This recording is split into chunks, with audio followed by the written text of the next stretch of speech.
안녕하십니까. KBS 열린 토론 배종찬입니다. 배달 음식 서비스 많이 이용합니다.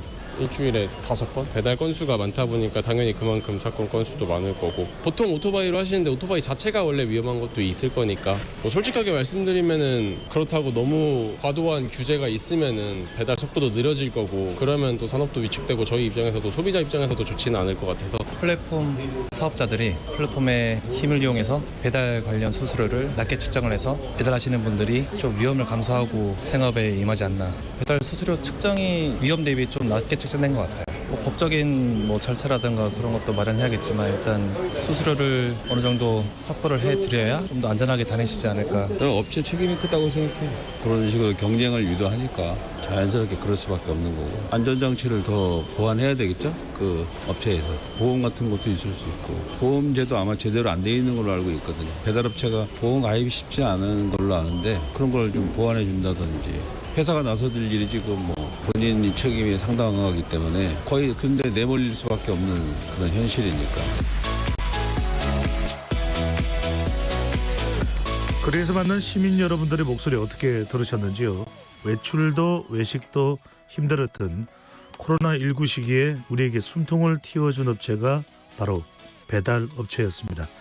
이제는 코로나 이전보다도 훨씬 손쉽게 배달 서비스를 이용하고 또 누릴 수 있게 되었는데요.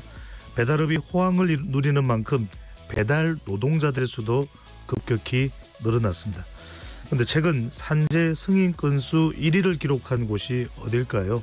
배달 플랫폼 업체라는 소식이 전해졌습니다. 짧은 순간 노동시장 안에 유입된 배달 노동자들이 제대로 된 안전망과 보호망을 가지기엔 법과 제도적 장치가 부실한 게 사실입니다. 급증한 배달 라이더들, 노동 현실은 어디에 와 있고 안전한 노동 환경을 위해 어떤 대책이 필요한지 오늘 세 분의 전문가 모시고 논의해 보겠습니다. KBS 열린 토론 지금부터 시작합니다. 치열한 토론 속에서 더 나은 세상을 찾아갑니다. 올바른 세상을 만드는 첫걸음. 평일 저녁 7시 20분 KBS 열린 토론. 오늘 토론 함께 해주실 세 분 소개합니다. 강태선 서울사이버대 안전관리학과 교수 나오셨습니다. 네, 안녕하세요. 구교연 라이더 유니언 위원장 자리해 주셨고요. 네, 안녕하세요. 류현철 일환경건강센터 이사장 나오셨습니다. 네, 안녕하세요. KBS 열린 토론 문자로 참여하실 분은 샵 9730으로 의견 남겨주실 수 있습니다. 단문 50원, 장문 100원에 정보 이용료가 붙습니다. KBS 1라디오의 모든 프로그램은 유튜브에서도 함께할 수 있으시니까요. 많이 들어와 주시고 구독 꾹 눌러주시고 좋아요도 보내주시면 좋겠습니다. 자, 배달 라이더 분들, 우리 주문 안 하시는 분들 뭐 없을 겁니다. 없다고 해도 뭐 지나치지 않을 것 같은데, 류 이사장님께 먼저 여쭤보겠습니다. 산재사고, 우리나라 산재사고 1위 업종이 배달 노동자라는 조사가 나왔다고 하는데, 배달 라이더가 많아진 건 알고 계시지만 산재사고 1위 좀 의외입니다. 자세한 조사 내용은 어떻게 됩니까? 네, 사실 우리 산재 통계가 공개된 행정 통계를 본다고 해서 바로 이제 배달 라이더들의 재해를 바로 파악하기는 어려운데요.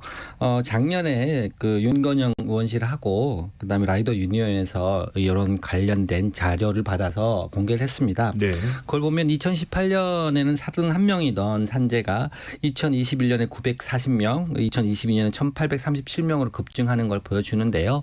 뭐 이거 자체가 뭐 없던 것처럼 증가했다기보다는 그동안 산재보험제도로 편입되지 못했던 라이더들이 보험제도가 바뀌면서 이제 많이 편입되고 있는 상황에서 예. 그동안 빈번했던 사고들 자체가 이제 나타나고 있다는 거고요.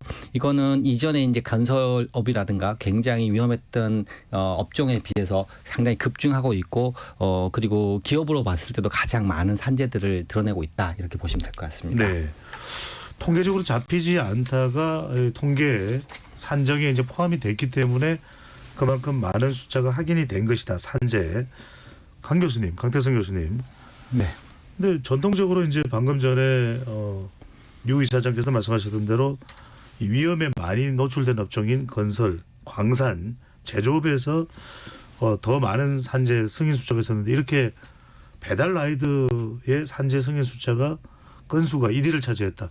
그만큼 위험에 많이 노출돼 있다. 사실상 위험을 안고 배달을 하고 있다. 또 숫자도 워낙 많다. 어떤 게 원인이라고 봐야 될까요? 그 모두가 원인이 될 수 있고요. 특히 이제 음식 배달 산업이 팬데믹을 거치면서 급팽창을 했고 또 원래부터 그 재해 규모는 컸다고 보는데 이제 산재 보험이 적용되지 않으면서 드러나지 않다가 최근에 이제 뒤에 말씀을 또 나누겠습니다만 전속성이 폐지되면서 최근 한 3년간 약 100만 명 가량의 그리고 작년도로 보면 약 30여만 명 가량의 플랫폼 배달 노동자들이 산재 보험에 적용되기 시작했다라는 것이 클 것으로 봅니다. 원인. 네.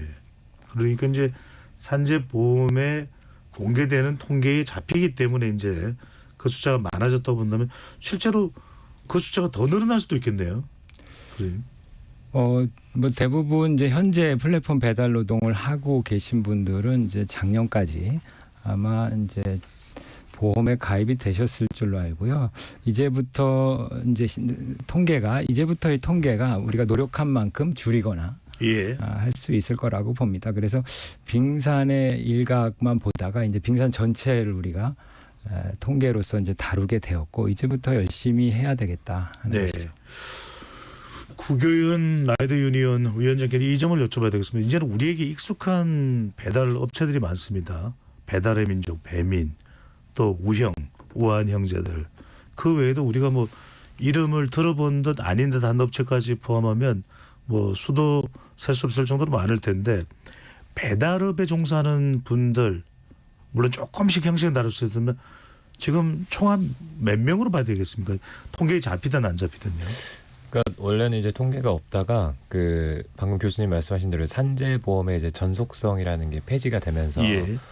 모든 그 내용은 이따 설명드리겠습니다. 네. 모든 배달 노동자가 이제 산재 보험에 가입이 됐고 그게 작년 7월 1일인데요. 그 7월 1일 시점에 한 38만 명 정도 네. 산재 보험 가입자니까 어쨌든 그분들은 물론 전업도 있고 부업도 있을 텐데 어쨌든 그 정도가 대체적인 규모로 볼 수가 있을 것 같아요. 예. 네. 자, 40여만 명 가까이 된다 이 말씀인 네, 거죠. 네, 네, 지금 네. 배달업에 종사하는 분들이. 자, 그럼 산재다. 구 위원장님 어떤 내용입니까? 그러니까 대체로 뭐 이동을 하다가 네, 네. 사고가 났다. 교통사고. 네. 네. 그러니까 도로 위에서 뭐 다른 차량과 부딪혔다거나 아니면 단독 사고 혼자서 뭐 넘어졌다든가 뭐 사람을 치였다든가 뭐 이런 종류의 교통사고들이 많고요. 네. 근데 원래 이제 산재가 이런 그 사고 말고도 질병도 있거든요. 뭐 근골격계 질환이라든지 뭐 폐질환 뭐 이런 질병도 있는데 배달 라이더 산재는 아직 질병으로 잡히는 통계는 거의 없고 거의 대부분이 다 사고, 네, 이동 교통사고. 교통상에서의 사고네요. 네. 배달 중에 부딪혀서 네. 발생한 사고들입니다. 40여만 명 정도가 된다고 말씀하셨는데 이걸 우리가 전혀 배달업을 낭만적으로만 볼 수는 없을 것 같습니다. 이따가 이제 다른 부분도 얘기했습니다만 한때는 무슨 배달하면 어떤 그 형태의 소리까지도 일종의 우리가 뭐 흉내 내기도 했습니다만 그럴 상황은 아닌 것 같고 40여만 명 대부분이 오토바이로 이동을 합니까? 다른 교통수단이 있습니까? 거의 대부분의 오토바이를 이용한다고 보면 될 것 같고요. 네. 오토바이가 가장 좀 효율적인 교통수단이다 보니 뭐 지금 대한민국에서는 가장 주류로 이용하는 교통수단이 되었습니다. 네. 예. 강 교수님 일단은 이제 이 산재에 이제 가입이 되면서 40여만 명이라고 하는 숫자도 파악이 되고 산재 승인 건수 1위입니다. 자, 그러면은 오토바이 이동 수단의 위험성이라는 건 우리 도로에서 계속 빚어지고 있는 일인데 이 산재 1위에 등록이 됐다는 점 어떤 의미를 담고 있다고 봐야 될까요? 어떤 위험성 또 어떤 우리가 지금 실태에서 가장 중요한 심각성을 발견해야 되는 의미로 이해를 해야 될까요? 이제 산업재해를 보상하는 게 이제 산재보상보험법이 있고 예방에 관한 법이 이제 산업안전보건법이 있습니다. 근데 산업안전보건법에서는 아직 이 플랫폼 배달 노동에 대한 적절한 법령을 지금 규정하지 못하고 있는 상태입니다. 어떻게 예. 보면 새롭게 맞닥뜨린 위험이고 그동안 산업안전보건법은 주로 사업장, 사업주가 지배 관리할 수 있는 영역 안에 있는 그런 사업장 내에서의 위험을 이제 통제하는 그 정도로 지금 산업안전보건법이 개발돼 있는데 플랫폼 노동에 대해서는 2019년 제정된 그때 이제 시행된 것이죠. 2019년 시행된 김영군법이라고 들어보셨을 텐데요. 네네. 거기서 플랫폼 배달 노동자에 대한 보호를 최초로 언급하긴 했습니다. 그래서 보호 대상도 노무를 제공하는 자라고 해서 그동안에 이제 근로자에서 좀 더 포괄적인 보호 대상을 설정을 했고 또 뭐 일정한 안전보건 규칙에 한두 개의 조문을 넣었습니다만 그것이 이제 첫걸음 단계이죠. 그래서 지금 과제가 많이 있습니다. 예방에 있어서는. 예. 일반적인 형태하고 다릅니다. 왜냐하면 우리가 산재에 그러면 어떤 공장이든 이렇게 일정한 공간에 산업 현장이 있지만 이 플랫폼의 배달 라이더 분들은 제각각의 산업 현장이 정말 전국적인 범위로 확대될 수밖에 없는 상황인데 일단 구 위원장님 그랬던 이제 전속성이라는 개념 조금 설명을 해주시고요. 어느 특정 사업체에만 소속이 돼야만 산재 보험 가입이 주어지던 그 전속성, 전속 데이터, 전속 배우다 이런 개념이 이제는 다양한 곳으로부터 이렇게 이 배달 업무를 받아도 산재에 이제 가입이 가능한 전속성이 폐지됐다는 의미신 거죠? 네, 다 설명하셨는데. 네네. 네, 그래서 그럼 어떻게 되는 겁니까? 산재보험에 그러니까 뭐 보험 민간 회사에 가입을 하고 얼마의 돈을 내고 사고가 나면 어떤 보상을 받을 수 있는 겁니까? 이제 산재보험이 이제 나라에서 운영하는 보험이니까요. 근로복지공단에서. 그래서 그러니까 예전에는 배달을 주업으로 하시는 분들이 이제 산재보험에 가입됐었다면 지금은 배달을 한 건이라도 하는 분이면 다 산재보험에 가입이 됩니다. 산재보험료를 배달 한 건마다 이제 비율을 정해서 금액을 이제 책정하는 거거든요. 그래서 한 건만 해도 다 산재보험에 가입이 되는 거고, 그리고 산재보험료는 이제 법정 근로자분들은 사업주가 100% 다 내시는 건데 저희는 뭐 이런 특수 형태 근로자라고 해서 특고증입니다. 네. 예, 저희도 반 내고 사업주도 반 내고 반반 이렇게 부담하는 거고 뭐 사고가 발생하면 이제 산재 근로복지공단에 신청해서 뭐 치료비도 받고 뭐 휴업급여도 받고 뭐 이렇게 할 수가 있는 제도이긴 합니다. 네. 네. 충분한 어떤 보상 부분에 이따가 좀 이야기를 하겠습니다만 궁금한 것은 전속성 폐지라는 것은 사업주가 여러 명이 있을 수 있다는 거 아니겠습니까? 네, 맞습니다. 그런 경우에는 이런 보험료의 절반을 각 사업주들이 다 낸다는 겁니까? 아니면 건당. 예. 건당. 예, 건당. 예. 그래서 이제 다 부과할 수가 있는 거예요. 그러니까 이게 뭐 플랫폼이라는 게 다 데이터가 다 실시간으로 기록되어 있기 때문에. 그렇군요. 배달 라이더 한 분이 네. 얼마, 네네. 또 그 사업주가 얼마 이렇게 되는 거군요. 그렇죠. 그게 이제 1.8% 아마 이 정도일 텐데요. 그걸 이제 반반 0.9, 0.9% 이런 식으로. 네. 유 이사장님, 배달 라이더의 산재 사고 유형인데 이게 위험성 평가를 한다고 들었습니다. 이게 어떤 내용입니까? 사실 위험성 평가라는 제도가 산업안전보건법상에 규정되어 있는 제도인데요. 모든 사업을 하는 경우에 사업주들이 그러니까 사업을 하는 과정에서 발생할 수 있는 여러 가지 위험 요인, 그러니까 그것이 화학 물질일 수도 있고 안전상의 위험일 수도 있고 어떤 다양한 위험 요인들에 대해서 사업주 스스로 평가를 해가지고 이 문제들을 개선해 나가는 일련의 과정들을 수행해야 된다. 이게 이제 위험성 평가 제도입니다. 이제 그렇게 해서 보통의 사업장, 그러니까 아까 강 교수님 말씀하신 것처럼 일정한 공간을 점하고 비슷한 작업들을 해서 하나의 일련된 생산품을 만들어내는 과정에서 위험성 평가 제도를 운영해 왔었는데요. 사실 라이더들 같은 경우에는 일터가 이제 도로이기도 하고 위험 요인을 일으키는 접점들이 굉장히 다양하지 않습니까? 도로 환경, 좀 요즘 많이 얘기되는 기후 위기, 그리고 고객이 가맹점부터 시작해가지고 일반 직접 접촉해야 되는 고객일 수도 있고요. 다양한 부분의 접점들이 발생을 하고 예. 위험이 발생하기 때문에 이 부분에 대한 위험성 평가 그동안에 되게 어려웠던 겁니다. 그래서 이게 아무래도 이런 위험성이 높은 직종일수록 어렵다고 해서 안 할 것이 아니고 다양한 형식의 모색을 해가지고 현재 실제하고 있는 위험에 대해서 한번 따져보자. 이게 이제 이번에 공공운수노조하고 라이더 유니온하고 한국노동안전보건연구소, 예. 기강연구센터 같이 시범적으로 시도를 해보면서 위험성 평가의 항목뿐만 아니라 이제 체계도 조금 제안을 해보자. 이렇게 해서 이제 시범적으로 한번 해봤던 연구입니다, 이번에. 그러면 지금 시범적으로 해봤다는 이야기는 배달업종, 배달 라이더 분들이 위험성 평가에 완전히 포함이 된 겁니까? 아직은 아닌 겁니까?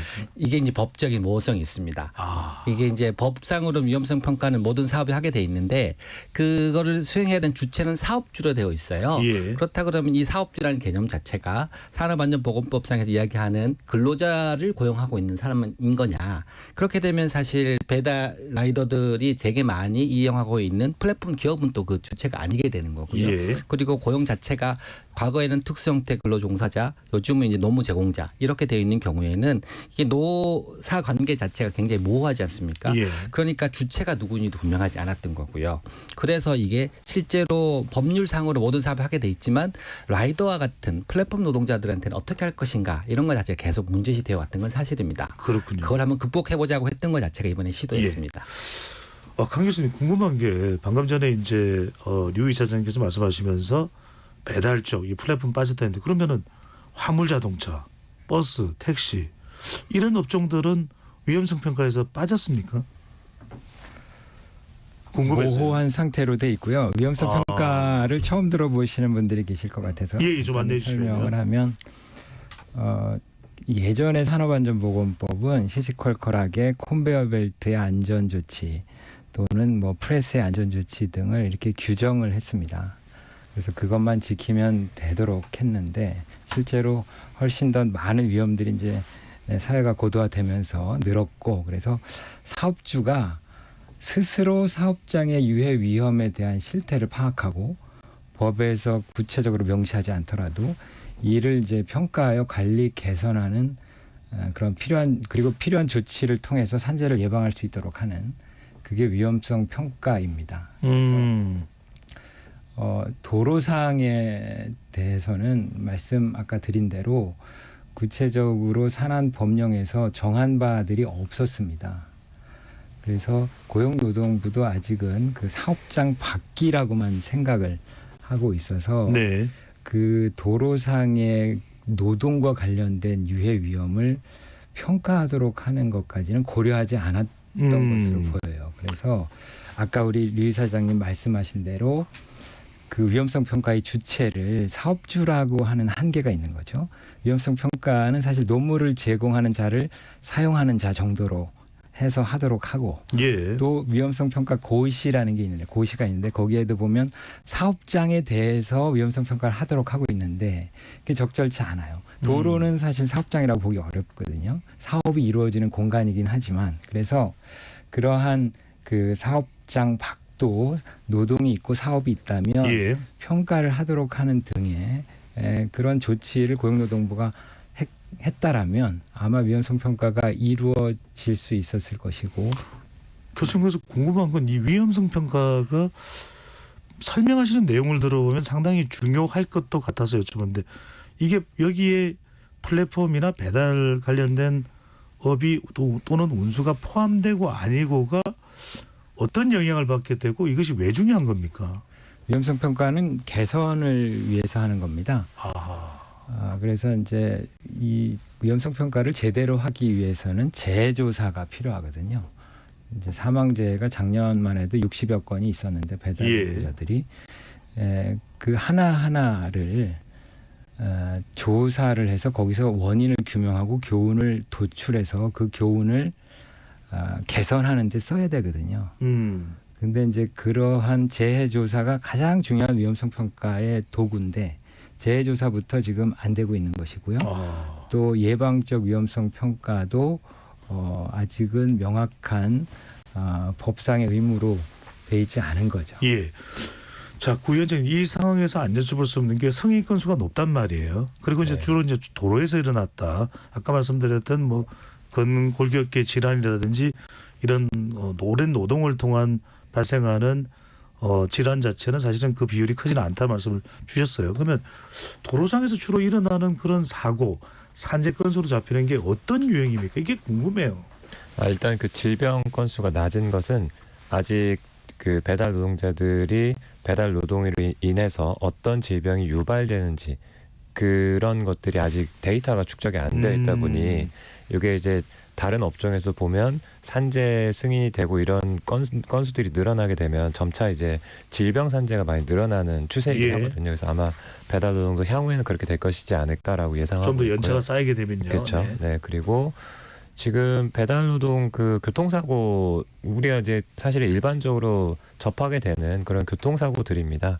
뭐 대표적으로 교차로 같은 데서 이제 그 상대방이 뭐 신호위반을 하거나 과속을 하거나 이랬을 때 이제 교차로에서 충돌하는 뭐 이런 사고들 많이 있고, 뭐 이를테면 오토바이가 갓길을 주행하다가 뭐 갓길에서 차량이 갑자기 우회전을 한다고 했을 때 차량에 부딪히는 사고도 있고, 이렇게 주로 이제 차 대 차량과 네. 부딪히는 이런 교통사고들이 도로 현장에서 많이 발생하고 있는 것이죠. 네. 빙판길이나 뭐 이런 것도 많이 예, 있지 않나요? 그렇죠. 도로 위에 이제 비가 오거나 그렇죠. 뭐 눈이 오거나 이렇게 되면 이제 도면이 미끄러운 상태가 되는데, 이제 오토바이가 바퀴 두 개로 이제 달리는 구조다 보니 예.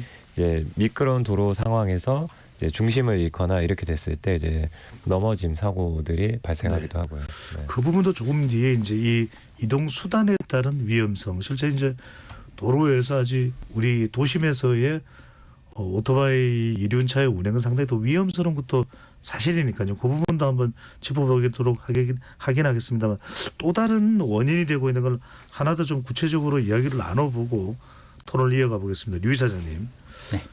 특이할 만한 내용으로 이제 지금 또 부각된 것이 도로 교통 안전상의 요인, 우리가 집중적으로 이야기하고 있는 내용뿐만 아니라 배달 앱의 배달 앱과 알고리즘이 주요 위험 요소다. 네. 이건 무슨 이야기입니까? 그러니까 앱에서 원하는 걸 확인하려다 그렇죠. 또 뭐 네네. 알고리즘 네네. 상의 어떤 내용들 좀 구체적으로 말씀 주신다면요. 일단 이제 지금까지 나온 것 자체는 이게 결론적으로 유발하는 행동들이 그렇게 됐다는 거죠. 유발하는 행동이나 사고의 원인들이 그렇게 교통사고로 나고 뭐 미끄러지고 하는 건데, 그것을 유발하게 되는 것 자체가 원인이 앱, 그러니까 우리가 노동을 할당받는 방식 자체가 플랫폼을 통해서 받는 거고, 그것이 대부분 스마트폰으로 하지 않습니까? 그럼 일단 물리적으로 그것들에 집중해야 되는 사항들 자꾸 만들어내게 됩니다. 뭐 클레임이 왔다거나 문제 해결할 때도 그것들을 앱을 눌러서 한다든가, 그리고 자기가 콜을 수락할 때도 마찬가지. 이런 식으로 계속 전방주시해야 될 사항들 자체에서 앱으로 그걸 뺏기는 것, 이런 것도 있을 수 있고요. 그리고 플랫폼에서 알고리즘을 형성을 해가지고 각각의 역할을 배달해야 되는 장소, 거리, 그다음에 배달의 특히 제일 중요한 것 자체는 배달료, 수수료, 이런 것들이 다 알고리즘을 통해서 결정이 되는 거죠. 그렇게 되다 그러면 특정 시기에 조금 더 많은 수익을 얻기 위해서, 기본적으로 수수료가 낮은 상황에서는 네. 그런 것들을 잘 확인하고 빨리 돈을 좀 벌어야겠다 싶게 되면 위험 행동을 자초할 수밖에 없는 거잖아요. 이걸 이 안에 수행해내지 못하게 되면 자신이 얻어지는 생계비를 충족할 수 있는 수입이 도달하지 않을 수도 있고요. 또 때때로는 더 위험한 상황들 조건이 있을 때 수수료 체계를 바꿔가지고 사람 유입되게 만들 수도 있는 거잖아요. 예. 비가 오거나 뭐 어려운 상황이 또 그럴 수도 있고요. 또 특정 목적으로 프로모션 이런 것들을 하면서 급격하게 배달의 숫자들을 늘린다든가 예. 건수들 자체들을 많이 치게 한다든가 이런 것 자체가 발생할 수가 있습니다. 그러니까 불안정한 행동을 한다거나 혹은 사고를 유발시킬 수 있는 여러 가지 행동의 근원이 실제적으로는 각각의 노동을 활동하는 방식을 어떻게 설계했느냐라는 알고리즘이 갖고 있는 문제가 될 수 있고요. 그리고 아무리 봐도 이제 저는 그런 생각이, 알고리즘이 빨리 효율적으로 돈벌이의 수단 혹은 이렇게 배달을 많이 받아내게 하는 예. 수단 되긴 하는데, 또 속도를 낼 수밖에 네, 그렇죠. 없고. 거기에 안전의 개념이 만약에 어떤 변수로 들어가 있을 것인가, 알고리즘 구성하는데 그게 아마 좀 부족한 것이 아닐까라는 생각이 들어서, 저희들이 이제 이번에 연구를 하면서 실제로 플랫폼 노동자들, 라이더들한테 설문조사를, 위험에 대한 평가를 하도록 해봤더니만 그 자체가 도로교통 상황뿐만 아니라 앱 알고리즘과 관련된 것 자체가 굉장히 위험하다는 것 자체가 자체가 위로 올라와 있었어요. 네. 그 확인할 수 류 이사장님 말씀 굉장히 중요한 것이 우리가 이런 알고리즘을 구성하는 데 있어서 안전이라고 하는 베리어블 이 변수를 사실은 포함을 시키는 것이 상당히 중요한 것 아니냐라는 걸 좀 강조하시는데 구 위원장께서 실제로 본인도 그렇고 또 동료들도 운행하는 데 있어서 이런 배달 앱이나 알고리즘이 어떤 영향을 미치는지 이게 이제 경제적인 이익과도 또 직결될 수가 있습니다. 어떻게 되느냐, 어떤 동선이 네네. 그려지느냐, 네네. 또는 또 속도를 더 내야 될 수밖에 없을 테고 악천후 속에서도 어떤 것을 다 해내야지 그것이 또 다음 추가적인 수익으로 연결될 수 있는 거. 실제로 이것이 안전에 끼치는 영향 또 구체적으로는 특히 어떤 부분들이 더 영향을 주는지 말씀을 주신다면요.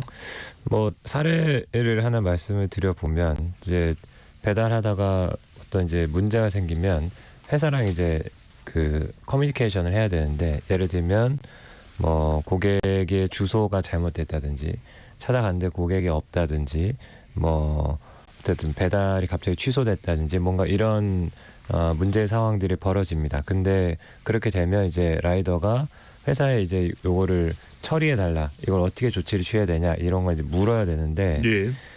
콜센터가 있긴 있어요. 콜센터로 전화를 하긴 하는데 콜센터가 전화가 잘 안 걸립니다. 인력이 아마 부족해서 그럴 거라고 예상이 되고요. 그러면 이제 채팅을 해야 됩니다. 채팅. 핸드폰에서 이제 도움 요청 뭐 이런 거 눌러가지고 지금 고객의 주소를 변경했어요. 어떻게 어디로 가야 돼요? 뭐 이런 걸 이제 채팅을 보내는 건데 문제는 이 채팅을 보내도 답변이 바로바로 오는 게 아니라 시간이 또 걸려요. 그렇겠죠. 근데 이를테면 뭐 지금 같은 저녁 시간에 소위 이제 저희들 말로는 피크 타임인데 요때 이제 바짝 조금 더 벌어야 되는 상황인데 가만히 서가지고 채팅을 하고 앉아 있을 수는 없는 노릇이고. 그래서 저 같은 경우도 고객이 갑자기 주소가 변경됐다 그래가지고 채팅을 보내는데 답이 안 와서 그냥 이때 오토바이를 이동을 시켰습니다. 주행을 하면서 계속 틈틈이 핸드폰을 보면서 채팅 답 언제 오나 답 오면 아니요, 네, 아니요. 뭐 이렇게 하면서 이제 버튼 누르면서 달렸거든요. 사실 제가 생각해도 너무 위험한 상황이긴 했는데, 그렇게 이게 왜 채팅으로 이거를 소통해서 조치를 취하라고 하는 것인가. 그냥 사실은 콜센터를 조금 더 인력을 더 늘려서 그런 변수 문제 상황이 발생했을 때 회사가 조금 더 빨리 조치를 취해주면 훨씬 더 좋은 것이 아닌가 이제 이런 얘기를 할 수밖에 없고요. 예. 그리고 이제 아까 류 이사장님도 말씀하셨지만 지금 이제 운임료가 많이 낮아지고 있는 추세에 있습니다. 라이더들 입장에서는 그런 상황에서 이제 점심시간, 저녁시간이 이제 피크 타임이고 나머지는 이제 배달료가 현저히 낮은 상황이라서 딱 그 밥 먹는 시간, 고객들이 이제 주문이 많이 몰리는 시간엔 계속 이제 뭔가 속도를 내게 되는 이런 상황이 벌어지는 거죠. 예. 그 상황 때문에 이제 저도 도로에서 라이더들 보다 보면 이제 막 그 신호도 참 뭐 어기기도 하고 뭐 이렇게 뭐 이런 일들이 자꾸 벌어지게 된다는 거죠. 그 시간에 조금 더 바짝 달려서 조금 더 돈을 벌려고 하는 이런 생각이 드는 것이고. 네. 그리고 계속 이제 콜도 그 핸드폰을 통해서 받아야 되기 때문에 정리해 주시죠. 예, 이거를 이제 뜨는지 안 뜨는지 이걸 계속 또 보게 되는 이런 상황들이 벌어지는 겁니다. 네. 강 교수님, 이 류 이사장님과 구 위원장의 말씀을 듣다 보면 뭔가 개선도 가능하지 않을까. 왜냐하면 도로에서는 가뜩이나 안전을 이게 기울여도 사고가 나기 십상인데 또 뭐 앱도 조작해야 되고 이런 걸 뭐 좀 음성 인식이라든지 다른 좀 안전한 수단과 방법으로 뭐 외국의 경우는 어떻습니까? 뭐 일본이나 뭐 다른 나라에도 배달 이런 라이더 분들의 상황과 좀 연계지어서 좀 개선할 수 있는 건 아닐까 싶은 생각이 들기도 하는데 어떤지요? 네. 뭐 안전을 고려한 인공지능은 아닌 것 같아요. 현재. 네. 그래서 이 앱과 알고리즘을 이제 결국은 일을 시키는 건데 여기서 부당한 이제 노동 행위도 있는 것이고 그래서 마침 그 EU 유럽 연합이 어제 유럽 연합 의회 본회의에서 관련 법을 통과시켰습니다. 마침 뭐 이렇게 날짜도 잘 잡으셨는데 KBS 따끈따끈한 소식을 전해드리겠네요. 열린 토론과 뭔가 관련성이 있었을까요? 네. 하여튼 구글 뉴스에도 보면 한 군데에서만 보도를 했습니다. 그래서 EU 공보관 보도를 제가 확인했는데 이게 이제 플랫폼 워커스 디렉티브라고 네. 우리말로 이제 플랫폼 노동자 뭐 입법 지침, 입법 지침이라고 하는 이유는 이 지침이 우리로 보면 무슨 고시처럼 무슨 가이드라인 같은 게 아니라 사실은 입법을 위한 그 기준이 되는 것입니다. EU 예. 회원국이 이제 여러 개 있는데 EU 회원국들이 2년 안에 이 내용을 반영한 각국의 법률을 만들도록 하는 그런 강행 규정인데 어떤 내용이 규정돼 있냐면 유럽 전역 500개 이상의 플랫폼 기업이 있고 여기에 종사하는 4천만 명 이상의 이제 플랫폼 노동자들이 있는데 이들을 보호하기 위해서 핵심적인 내용은 그들은 원칙적으로 노동자다라는 것을 인정하라라는 것이고요. 근데 이제 플랫폼 기업이 반증할 수 있습니다. 그러니까 그들이 자영업자다라는 것을 입증하는 책임을 플랫폼 기업에게 주고 있고요. 즉 무조건 노동자라고 인정하라라는 것은 아닙니다. 그 다음에 두 번째로는 이제 지금 알고리즘 얘기하셨는데 알고리즘에 의한 해고가 불가하다. 하고 노무를 제공하는 사람에게 직접적인 영향을 주는 의사 결정. 결국 알고리즘이죠. 알고리즘에 대한 인간의 감독이 가능해야 된다. 아마 당국의 감독으로 보여요. 제가 규정을 아직 보지 못했는데 예. 당국의 감독이 가능해야 된다는 것으로 보입니다. 그리고 이제 플랫폼 노동자의 개인 데이터, 개인 정보를 보호해야 된다는 겁니다. 정서적 또는 심리적 상태, 개인적 신념에 대한 데이터 같은 것들을 처리하지 못하도록 하는 그런. 어떤 의미일까 교수님? 이건 잘 쉽게 와닿지는 않는데. 그러니까 일종의 이제 차별 금지겠죠. 이들의 뭐 인종이랄지 내지는 신념이랄지 이런 것을 유럽의 가지고, 경우는 그럴 수 있으니까요. 그런 것들을 가지고 이제 노동을 배제하지 못하도록 하는 규정들이고 공보관이 뭐 상당히 멋있는 얘기를 했는데요. 예. 이들이 그 플랫폼 노동자 보호라는 말을 쓰지 않고 재미난 표현을 썼는데 가짜 자영업을 바로잡고 이게 뭐냐면 뭐 보고 셀프 임플먼트라고 가짜 자영업이라는 표현을 쓰는데 왜냐하면 네. 근로자 보호하는 건 당연하고 그 이제 하여튼 그 소위 그러니까 긱 이카노미라고 하잖아요. 긱 이카노미의 활성화를 위해서 실은 이제 이런 것들을 한다라는 다소 이제 어떻게 보면 이제 사회적 규제가 뭐 금지만을 표방하지는 않는다 하는 것을 얘기하는 것 같습니다. 네. 네. 유 사장님, 뭐 유럽에서 뭐 우리 토론을 의식해서 뭐 나온 건 아니겠습니다만 네. 무려 이제 4천만 명의 배달 라이더라는 것은 우리 한 이제 100배 정도가 되는 인원수기 때문에 그런 고민이 또 나올 수밖에 없을 텐데 관련해서 해주실 말씀 있으면 말씀해 주시고요. 또 아까 이제 우리가 위험성 평가라는 얘기를 했습니다만 이런 좀 다양성이 있습니다. 사업주도 여러 명일 수가 있는 것이고 그리고 또 실제 이 산재와 관련된 부분도 다른 업종과는 매우 다른 특수성도 있는 거죠. 이런 걸 좀 감안한 어떤 우리의 제도적 보안 장치 결과적으로는 한 명 한 명 배달 라이더를 따져보면 상당히 좀 취약한 뭐 약자의 성격도 있습니다. 이걸로 또 보완할 수 있는 어떤 방법은 있을까요? 네, 첫 번째는 지금 이제 우리나라의 산업안전보건제도가 기본적으로 이렇게 고용되어 있는 노사 관계가 있는 경우, 그러니까 사업주로서 근로자들을 보호한다 이런 형태가 주로 되어 있는데요. 지금의 배달 라이더들과 그다음에 배달 플랫폼의 관계들은 그렇게 되어 있지 않습니다. 그거는 아마도 기업 측의 입장이 관철이 많이 돼 있겠죠. 예. 고용 관계를 통해서 고용 관계를 유지해야 될 여러 가지 사회적 비용들 자체가 사실 들지 않게 되지 않습니까?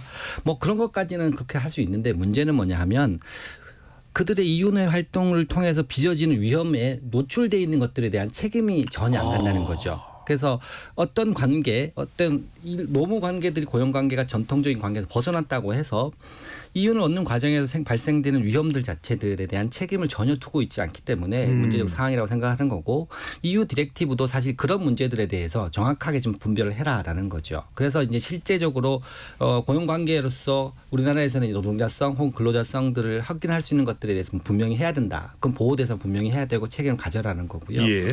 한국에서는 또 한 가지 문제는 겁니다. 이게 이러한 사회적 문화적인 규범이 서 있지 않는 경우에는 무한 경쟁이지 않습니까? 그래서 특정 기업들 한 기업 두 기업 이렇게 해서 문제가 해결되는 것이 아니고 그 업종 전반에서 공동의 문제의 관심사로 갖다 올리고 사회적 위험들에 대해서 책임지겠다는 자세들을 가질 수 있도록 만들어주는 분위기가 되게 중요합니다. 네. 그래서 한 개인이 할 수 있는 위험 대처 방법은 되게 제한적이잖아요. 보호구를 써라. 예를 그렇죠. 들면 정비를 좀 해라. 그런데 아까 말씀드렸던 플랫폼에서 알고리즘 어떻게 돌리느냐는 문제들 자체를 어떤 기업은 빨리빨리 이윤을 내는 쪽만 가는데 우리는 경쟁사에서 안전을 집어넣게 되면 수익 선상이 떨어질 수도 있는 거고 예. 이런 문제들에서 어떻게 사회적인 기준을 같이 만들 것이냐 또 도로교통상의 문제가 생긴다 그런다 그러면 그건 누가 해야 될 것이냐는 문제들에 대해서도 그것은 그 업종 자체에서 이런 문제들을 같이 도출해내면 뭐 지자체라든가 혹은 국토교통부에서 할 수도 있는 문제인 거고 또 기상 상황이라는 것 자체는 인간적으로 제어할 수가 없지 않습니까? 그렇습니다. 비가 오고 눈이 오고 예. 이렇게 폭염이 되면 그렇다 그러면 이런 때는 결국은 일정하게 배달 노동을 중단하거나 제한하는 조치를 해야 되는데 이것도 일개 기업 차원에서 하기 되게 어려운 문제잖아요. 그래서 이런 문제들 같은 경우에도 업종 전체적인 수준에서 공동의 문제 관심사로 가지고 예. 어떤 해결할 수 있는 보상이나 보장 제도가 있을 수 있을지. 보장 그다음에 네. 어떤 예방 조치를 해야 될 것인가라는 것 자체들을 만들어 나가는 노력들 자체를 해나가야 되는 거고 그것이 지금 저희들이 시도해왔던 노동자와 같이 했었던 위험성 평가를 한번 시도해보는 체계를 만들자는 거고 그 자리에 이제 실제로 이때까지 법적 책임이 없다고 그 이유만으로 빠져있던 분들이 사실은 실제적으로는 사회적 위험들을 같이 책임지겠다는 자세로 들어오게 만드는 것 이게 되게 중요하고 네. 공공에서 해야 될 일인 것 같습니다. 굉장히 중요한 말씀하시고 구위원장께 안 여쭤볼 수 없습니다. 따끈따끈한 그 유럽의 디렉티브 이제 이 플랫폼 사업에 대한 지침을 이야기를 해주셨습니다. 근로자로 본다. 또는 알고리즘에 대해서도 사실상 사람이 감독이 가능한 그 수준을 전제하고 있다. 어떻게 보시는지요? 좋죠. 네, 그게 좀 꼭 그런 방향으로 앞으로 나아가야 된다고 보는데 저희도 이제 그동안 뭐 정부 이제 회의나 이런 데 가서 회사들하고 이제 알고리즘 이런 얘기들은 많이 해봤거든요. 왜냐하면 한국에도 뭐 이를테면 뭐 네이버라든지 카카오톡이라든지 뭐 이런 알고리즘 관련된 여러 가지 이슈들이 있었잖아요. 뭐 택시 배정 문제, 뭐 뉴스, 뭐 이런 올리는 문제, 뭐 이런 것들 때문에 이슈도 많았고 뭐 이렇게 조사도 많이 있었습니다. 예. 그래서 공정하고 투명하게 해야 된다. 이걸 그냥 감춰둬서는 안 된다. 이런 것이 하나의 사회적인 상식처럼 이제 자리 잡았기 때문에 배달도 마찬가지입니다. 라이더들이 쓰는 알고리즘을 어떻게 공정하고 투명하게 운영할 것인가. 이렇게 되어야 라이더도 회사에 대한 신뢰를 가지고 참여하고 할 수 있는 건데 지금 상황에서는 뭐 사실 정부 회의나 이런 데 가서 저희가 아무리 그런 얘기를 해도 회사에서는 이것은 다 그냥 영업 비밀이기 때문에 당신들은 여기에 개입할 권한이 없다 이런 거예요. 저희는 전체 알고리즘을 알고 싶어 하지도 않고 아무리 설명해도 기술적인 내용은 모릅니다. 오로지 노동과 관련된 알고리즘, 우리한테 업무가 배정된 기준이 뭔지, 운임료가 측정된 기준이 뭔지 이런 겁니다. 네. 네. 강 교수님 아까 그 말씀해 주신 게 굉장히 귀가 솔깃해지는데 그 유럽의 경우가 우리 사회에 적용되는데 산업에 적용되는 데 있어서 뭔가 추가적으로 좀 제약이 될 수 있는 사항 또 아니면 좀 보완이 돼야 될 사항이 있을까요?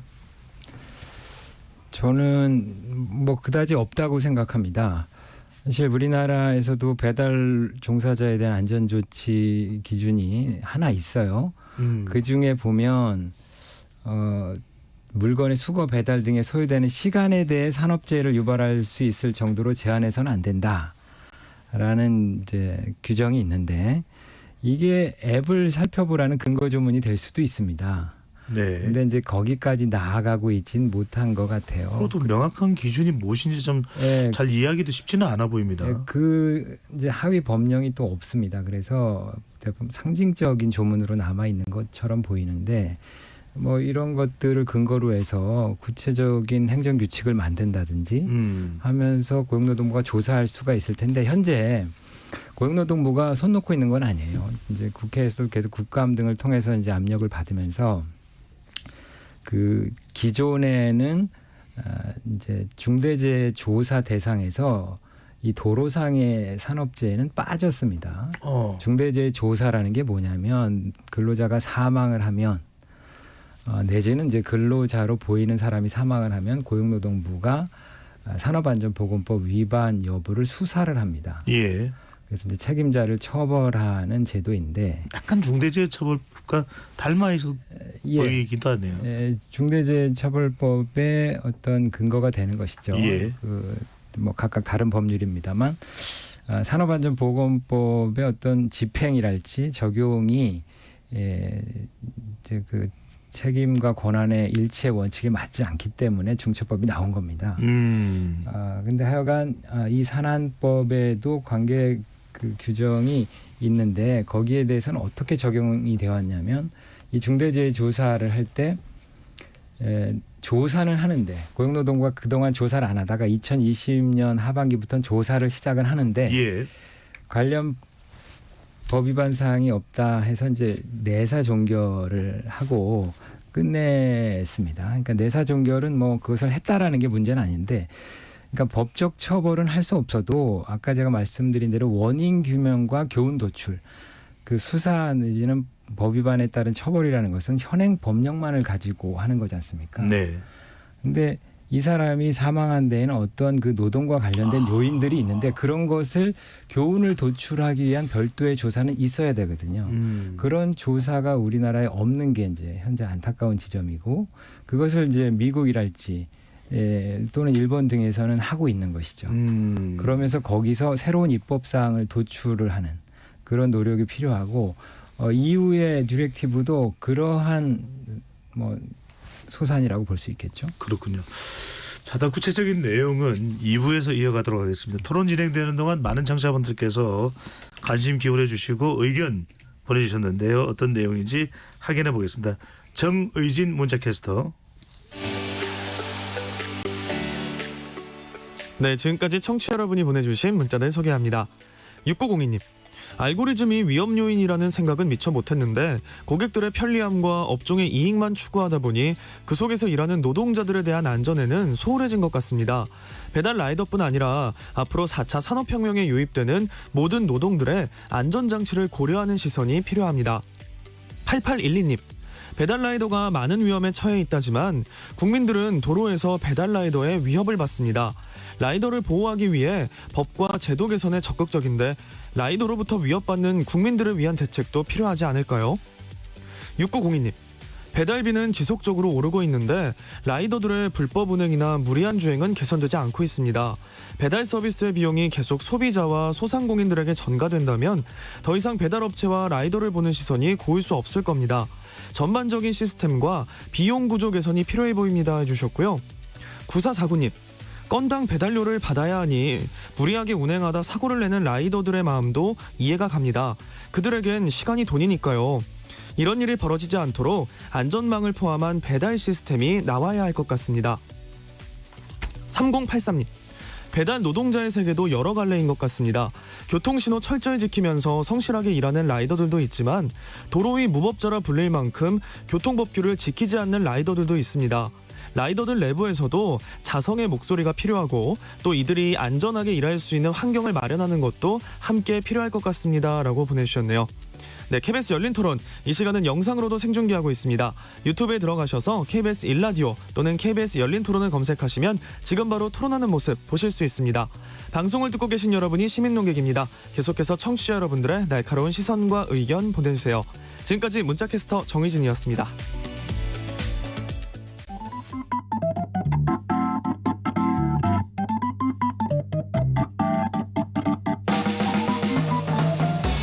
세상을 바꾸는 질문, 열린 토론이 시작합니다. KBS 열린 토론은 언제나 열려 있습니다. 단문 50원, 장문 100원의 유료 문자 샵 9730 그리고 KBS 어플리케이션 콩으로 여러분의 의견을 남겨주세요.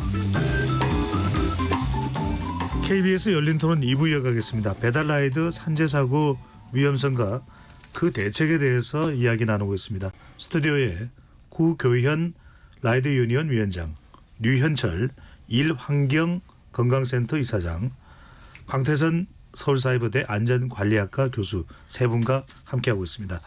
방금 전에 배달 라이더와 관련해서 상당히 이해하고 공감하는 우리 청취자분들의 목소리도 있고, 자, 오토바이라는 수단, 그래서 저는 언뜻 들었던 생각이 만약에 이게 차였더라면 좀 이제 뭐 아주 큰 차를 운행하기는 어렵다 하더라도 작은 경차나 좀 더 안전을 유지할 수 있는 것 같다면 인식이 상당히 달라질 수도 있겠다 이런 생각이 들었는데 먼저 구 위원장께 지금 뭐 배달앱 알고리즘이 위험이 되는 것도 있고 실제 이제 도로상에서 워낙 빠른 속도로 우리가 이제 배달 라이더라는 건 대체로 이제는 확인할 수가 있습니다. 그 로고가 브랜드의 로고가 달려 있기도 하고 또는 이렇게 뭔가를 배달하는 듯한 그 박스형의 오토바이 이륜차를 보게 되면 아 배달 라이더 분이시구나 이렇게 생각이 드는데 실제로 미반이 많고 빠른 배달을 해야 돼서 정말 도로 위에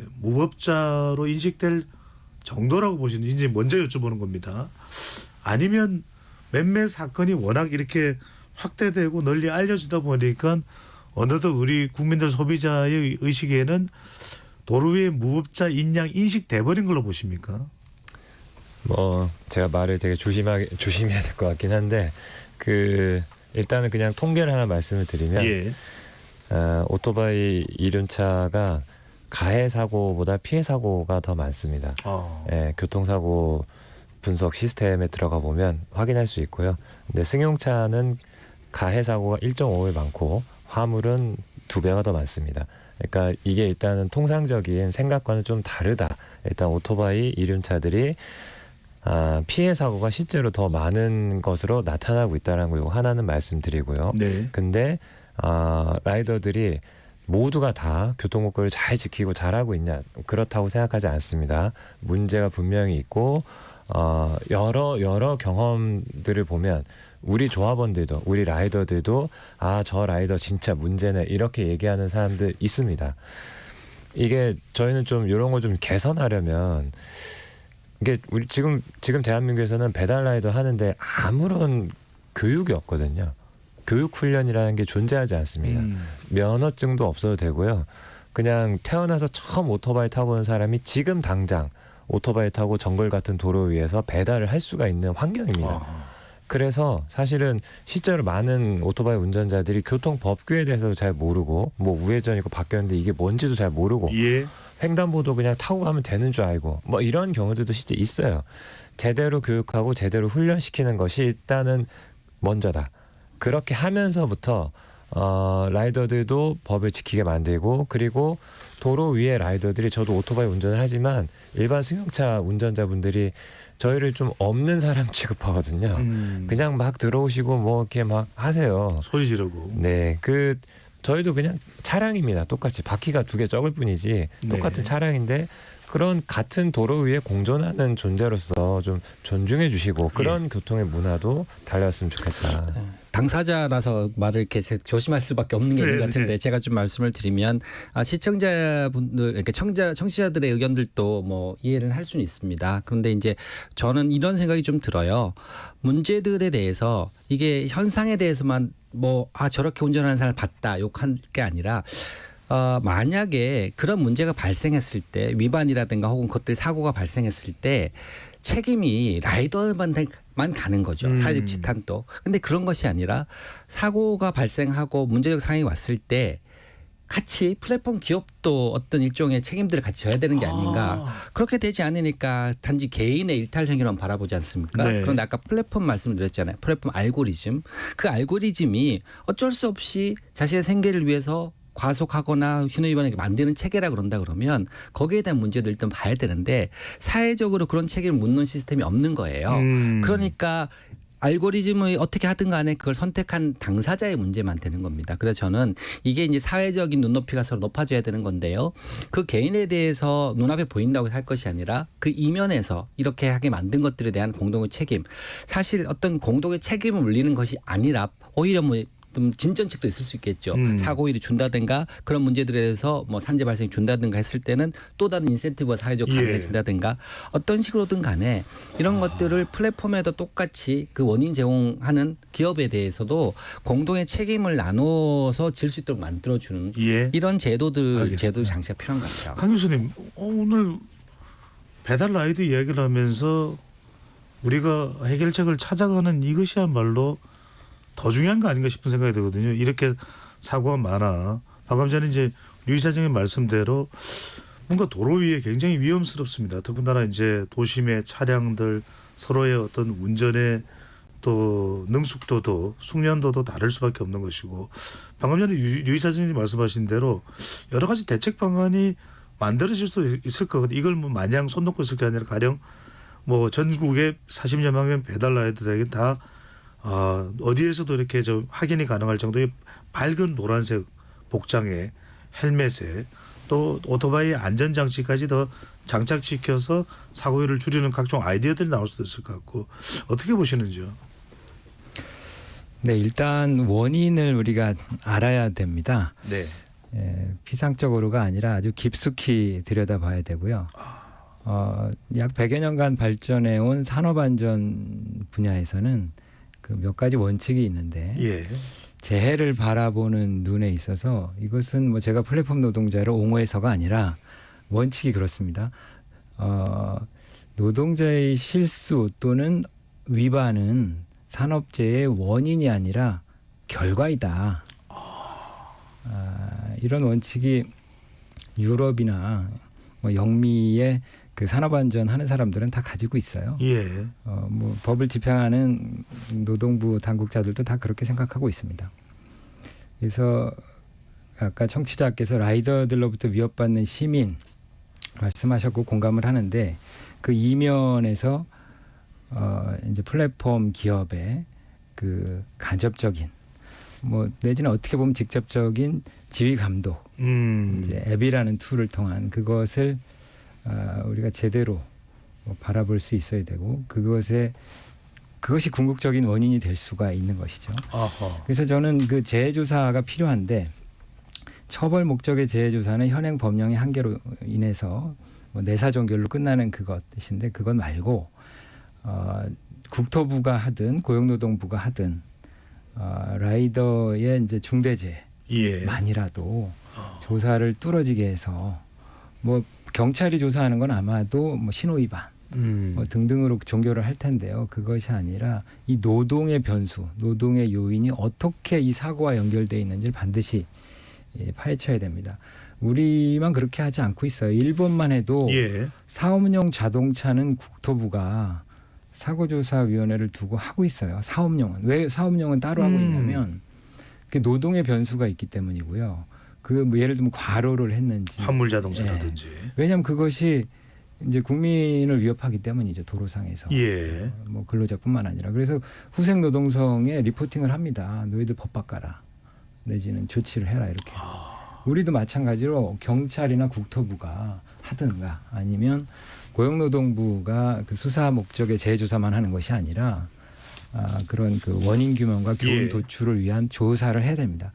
우리가 이제 피상적으로 뭐 어떤 옷을 입힌다, 교육을 한다 이런 것은 이렇게 섣불리 생각할 것은 아닙니다. 깊숙한 조사가 먼저 선행되어야 할 것입니다. 네.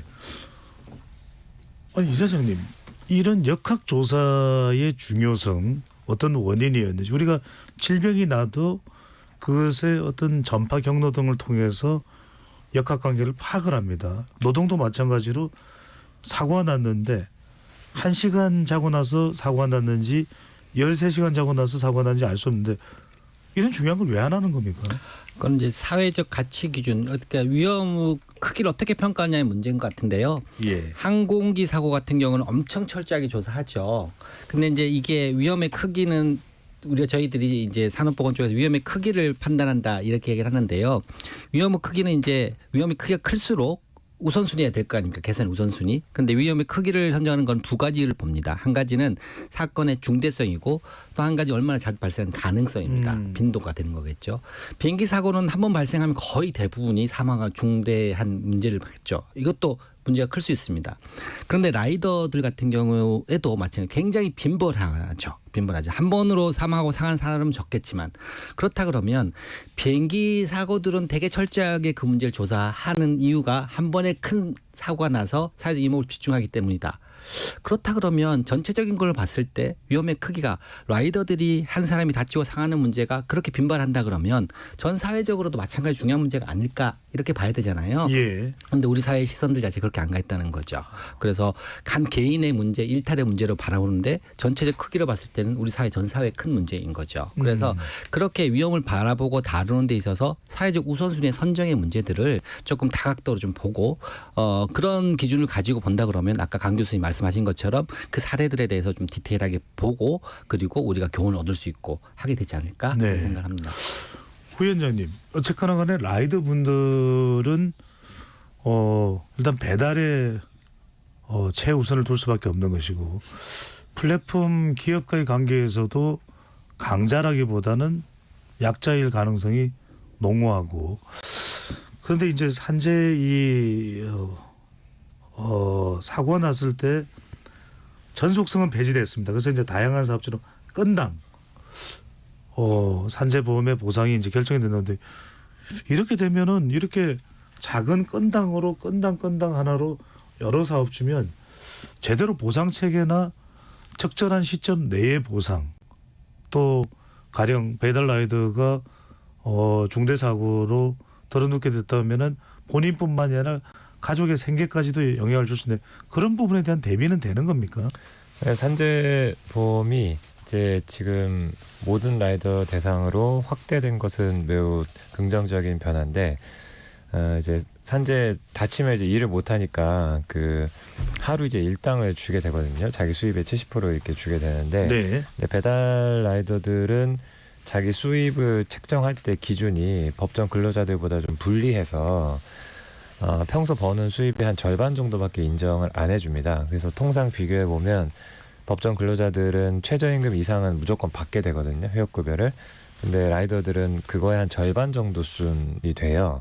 휴업급여를 계산해 보면 계산칙이 뭐 있긴 하지만 그러다 보니 하루 일당 뭐 4만 원, 5만 원 이렇게 받으면서 이제 해야 돼요. 그러면 사실 라이더들 입장에서는 붕대 감고 나와서 일해야 되는 일하는 것이 일해야만 먹고 살 수 있는 이런 상황이 또 되는 것이죠. 그래서 지금 산재보험이 늘어난 거는 좋아졌지만 실제 알맹이는 좀 많이 또 개선이 많이 필요한 부분이 있다라는 말씀을 좀 드리고 싶고요. 예. 그 알고리즘 관련해서 한 가지만 더 말씀드리면 지금 배민과 같은 경우 그 작년에 어떤 알고리즘이 있었냐면 라이더가 음식점에 이제 물건을 픽업하러 가는데 이 시간이 알고리즘이 계산한 시간이 늦다고 판단하면 앱으로 그 팝업을 띄웁니다. 메시지를 보내요. 그러면 예. 그 메시지를 확인해야 됩니다. 메시지를 확인하지 않으면 일정 시간이 지나면 배달건이 취소가 돼버리거든요. 확인하는데 확인하고 다시 배달 그 화면으로 돌아오려면 버튼을 총 4번을 눌러야 됩니다. 정확하게 핸드폰을 보고 4번을 눌러야 되는데 달리면서 누르게 돼요. 왜냐하면 이거 내가 빨리 안 누르면 취소될 수 있으니까. 이거 위험천만하네요. 위험천만했죠. 그래서 이거를 바꾸라 1년 내내 이야기했는데도 안 돼가지고 국정감사의 배민 대표님을 모셔다가 예. 바꾸라 해서 4번 버튼 누르면 되는 거를 한 번으로 바꿨습니다. 올해 1월 1일자로. 그래서 잠깐만요. 예. 그렇게 요구했는데 안 바뀌어졌는데 국회에 대표를 불렀더니 바로 바뀌었습니다. 나오시고 나서 한 2달 있다가 바꾸셨어요. 그러니까 이게 그거 하나 버튼 4번을 버튼 하나를 바꾸는데 국정감사까지 이렇게 해야 되는 이런 상황이면 참 너무 좀 힘들긴 한데 어쨌든 버튼 한 번으로 바뀌어서 그나마 다행이긴 한데요. 이런 방식입니다. 네. 네. 아니 강 교수님 이게 배달 라이드가 사실은 이 배달 라이드만 우리가 생각할 수 있는데 그게 아니라 대행업체도 있고 또 말씀하신 그 사업주가 또 따로 있고 존재하고 있고 그 사업주가 우리가 이야기하는 지금 배민, 우형 뭐 이런 경우가 되는 거죠. 예. 그럼 이런 상황 속에서 이런 산재 보상과 책임의 문제 좀 뭐 정리가 필요할 것 같다는 생각이 듭니다. 어떻게 해야 될까요? 배민이 이제 국감장에 불려 나와서 네. 이제 개선을 했다고 하는 소식인데 다른 플랫폼 기업들도 있잖아요. 거기는 어떻게 하고 있는지 궁금한데 저는 다 같이 해야 된다고 생각하거든요. 그래서 업계가 플랫폼 기업 내지는 플랫폼 산업처럼 바운더리가 분명한 산업이 그렇게 많지 않아요. 거기 참여하고 있는 사람들 우리가 이제는 이제 전속성 폐지로 해서 이제 명확하게 알 수가 있거든요. 그럼 저는 이 산업계 차원의 노력이 필요하다고 봅니다. 이제는 예. 배민이 물론 선두주자지만 산업계 차원의 노력이 필요하고요. 뭐 단적으로 말해서 아까 제가 재조사 말씀을 드렸는데 재조사를 통해서 나온 그 원인 그리고 그에 따른 안전 조치들은 그 산업계의 자기 규범으로 만들 필요가 있습니다. 자기 규범으로 만드는데 배민뿐만 아니라 다른 업체들도 따라하게끔. 근데 배민이기 때문에 할 수 있는 게 있을 거예요. 네. 근데 이제 중소한 그런 이제 플랫폼 기업은 따라할 수 없는 것들이 있다면 그런 걸 같이 조정해야죠. 그래서 어디까지 따라올지, 어디까지 우리가 용인할지 등을 같이 얘기를 해야 됩니다. 그래야 이것이 항구적으로 되는 것, 발전할 수 있는 것이지. 한두 개 기업만 뭐 영세하면 또 못하고 그러면 또 그 틈새를 비집고 또 속도전을 하고 네. 이렇게 되면 안 되고 산업계가 같이 해야 되고요. 또 하나는 아까 보상이 협소하다는 말씀을 하셨는데 그러한 노력 속에 저는 공제 같은 것들도 생각할 수 있다고 봅니다. 어떤 내용일까요? 그러니까 산재 보상은 기본적으로 뭐 휴업 보상도 그렇고 이제 한계가 있습니다.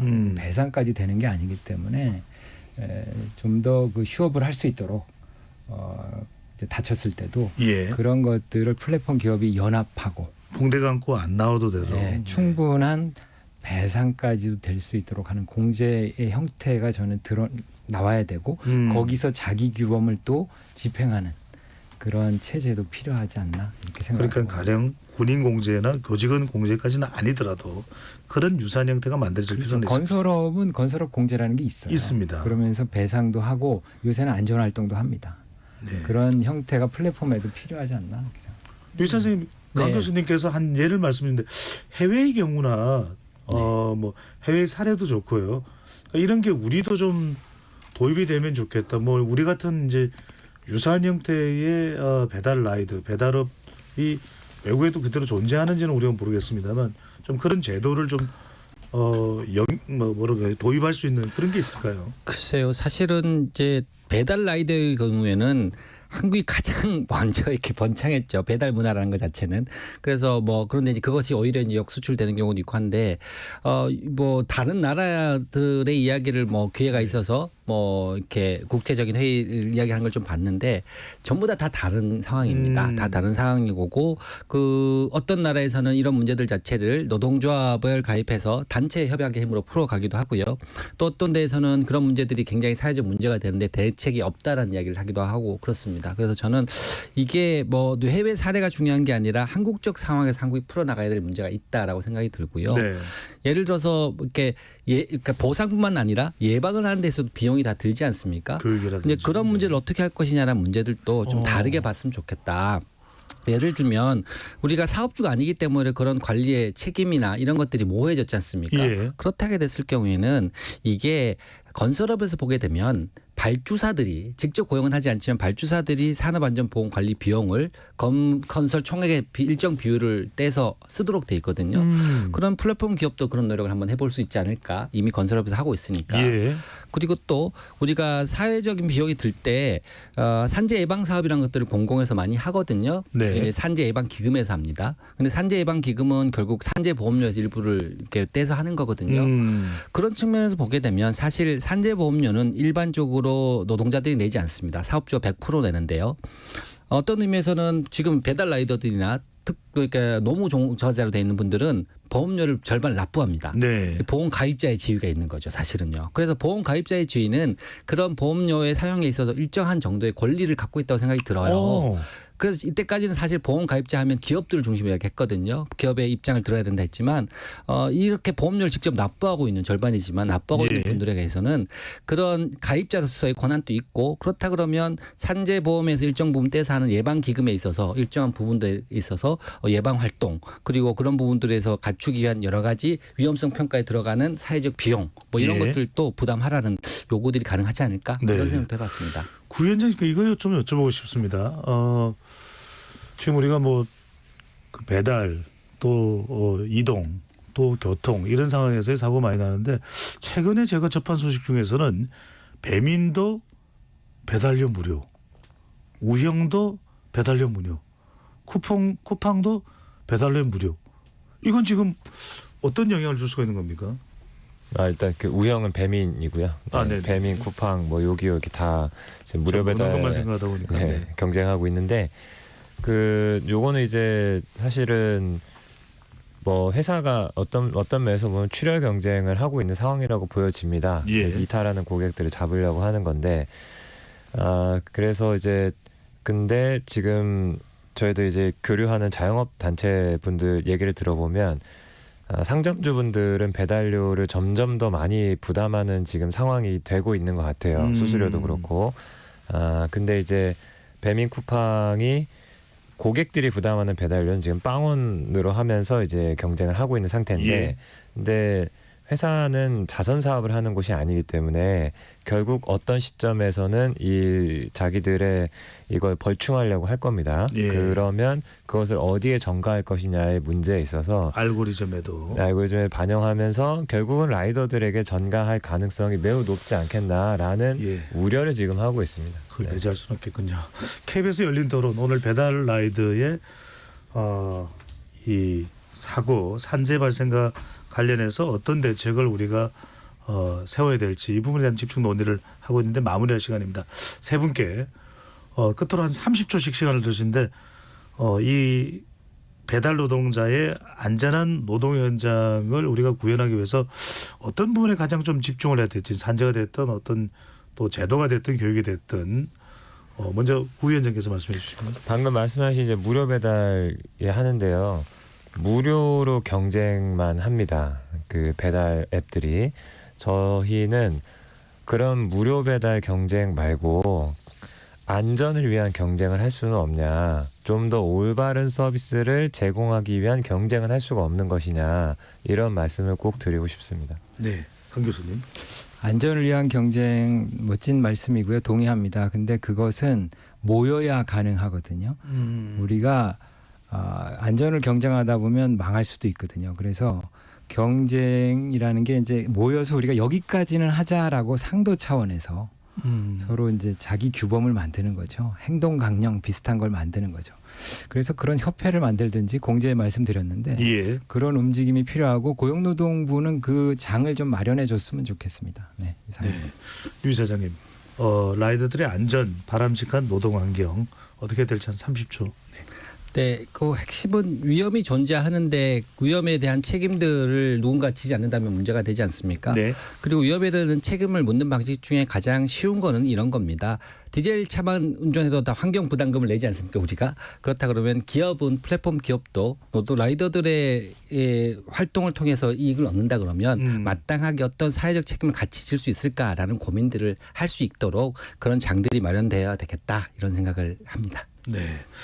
어느 것 하나 중요하지 않은 게 없습니다. 한때는 우리가 택배 노동자들의 과로를 이야기를 많이 했던 적도 있습니다. 그 문제는 지금 해결되었는지도 모르겠습니다. KBS 열린 토론 오늘 배달 라이더와 관련한 이야기 나눠봤습니다. 세 분 토론 고맙습니다. 감사합니다. 대책 또 관련한 교육도 충분히 이루어져서 도로 위에 안전이 구현되면 좋겠습니다. 지금까지 KBS 열린 토론 배종찬이었습니다.